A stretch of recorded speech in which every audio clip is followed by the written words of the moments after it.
বাংলাদেশ মহিলা ঐক্য পরিষদ চাঁদপুর জেলা শাখার, বাংলাদেশ হিন্দু বৌদ্ধ খ্রিস্টান ঐক্য পরিষদের সহযোগী যে সংগঠন আজকে নতুন ভাবে সংগঠিত হতে যাচ্ছে বা অনুমোদন আমরা পেয়েছি, এবং এই প্রথম মনে হয় আমি বিশেষভাবে ধন্যবাদ জানাই আমাদের আহ্বায়ককে, যে ওনার কথাবার্তা চাঞ্চল্যতার মধ্য দিয়ে আমরা বুঝতে পারি যে এই সংগঠনের দৌড় কত দূর হবে এবং কিভাবে আমাদের নাচতে হবে।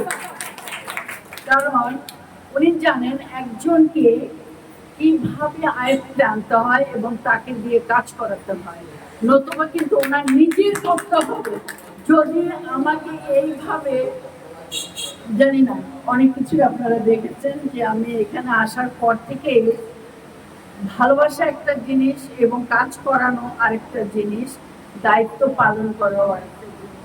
আমি এই প্রার্থনা করি আজকে যে এই সংগঠনকে আরো নিরপেক্ষভাবে সামনের দিকে এগিয়ে যাক এবং যারা আমরা দায়িত্বে আছি আমরা যেন বিশ্বস্ততার সাথে এক ঐক্যে যেন এগিয়ে যাই। ধন্যবাদ সবাই।